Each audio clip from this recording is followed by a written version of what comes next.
Hi, friends. Doc South here. And, well, any day now, it's my brother Ed's birthday. Actually, it's my birthday coming up soon, too.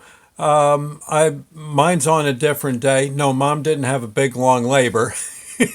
No, we're not twins. I'm about 6 years older than Ed.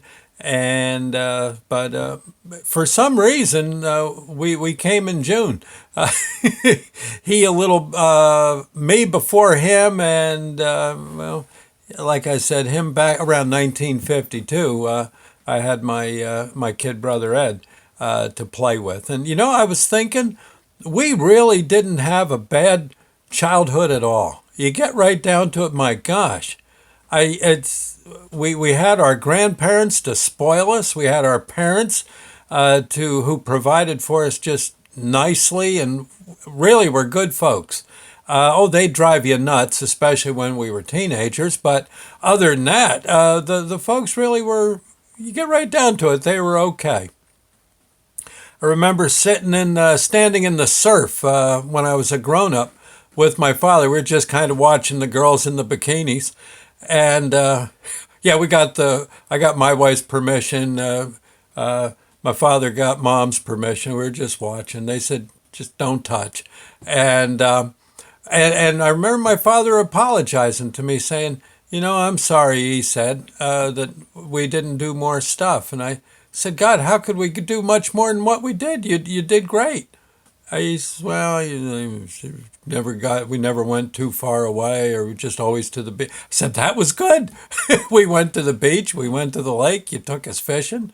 Who can complain? It was great. We ate every night. We had a dinner. Yeah, I think he felt good getting that off his chest. But they were great parents. We were very lucky.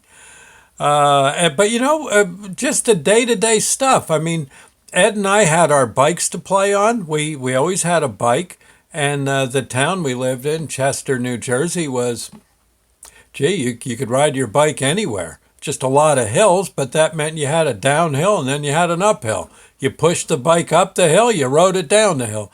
It was fun. It was good exercise. I don't think we ever, well, I did have a new bike once, but other than that, we used to get our bikes used. There was a guy who used to sell bikes downtown. We go get one from him. And gosh, we had out in the backyard, we had an old coffee table I nailed to a tree. Again, this is sort of speaking for the folks. Other parents might have had a cow. You nailed a coffee table to a tree to throw knives at the board. But no, we actually had real throwing knives. You had to watch yourself. If you didn't do it right, the darn knife bounced back right at you.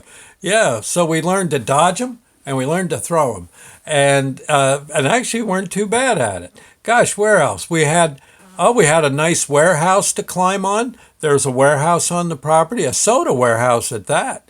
Yes, we could go there, work a little bit, help the guy out, and get a soda. But mostly we'd be up climbing on the top of that warehouse. Heaven knows why we didn't fall off. Well, a lot of times we had to go up to get our airplanes because we always had like airplanes and kites going. We had those bottle rockets, where you fill them with water and pump them up and let them go. Who could want more? And the nice thing is normally we had a field out back, Serby's Field, where old man Serby didn't care. He said, yeah, go out there and play, have a ball. You'll keep the weeds tramped down. And we'd have our airplanes, our gliders, our kites, our rockets going off like crazy. It was like an airport. I think once we were playing out there, and I think a B-52 flew overhead about 300 feet off the deck. I think he was looking for a runway.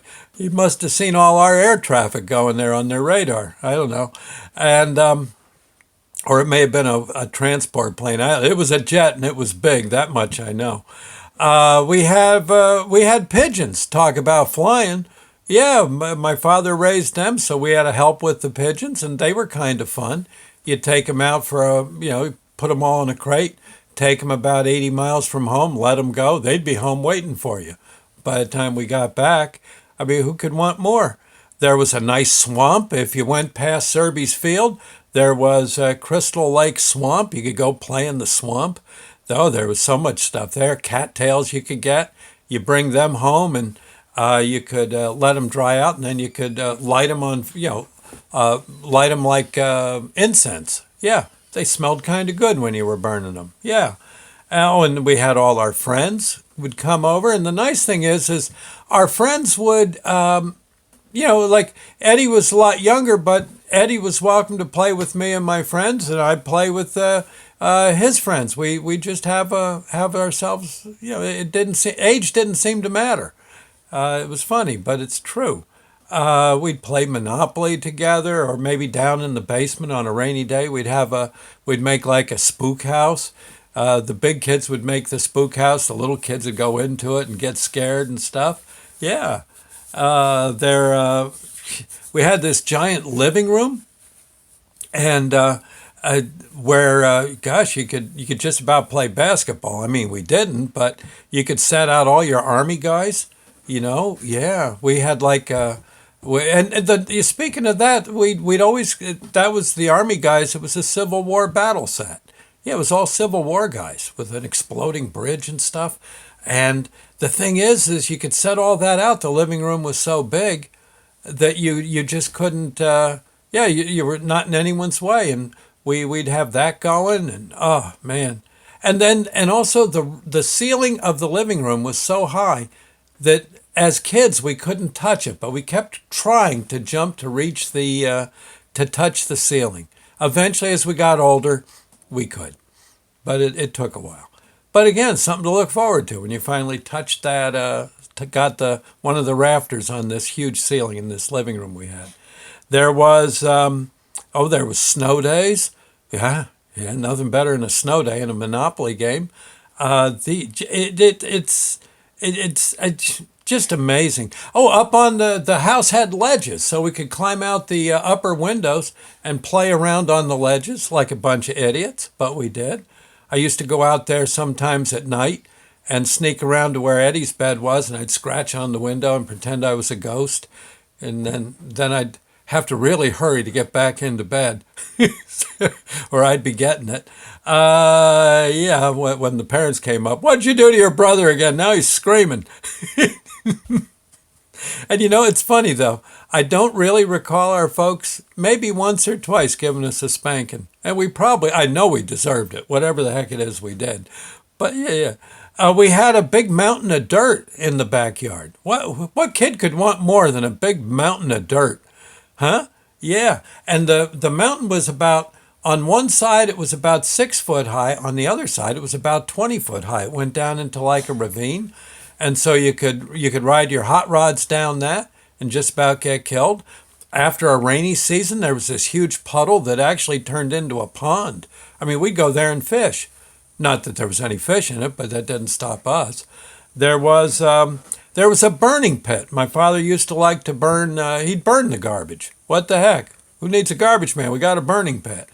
And so we'd help him on Saturday mornings. We'd help lug the garbage down, set fire to it. That was fun. Gosh, I don't know. You get right down to it. It was. I gotta say, we did okay. We had a good, and I guess the greatest thing we had was we had each other. Yeah, it was good.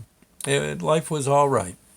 Can't kick about the childhood. Can't go to the psychiatrist and complain too much. Honestly, if describing.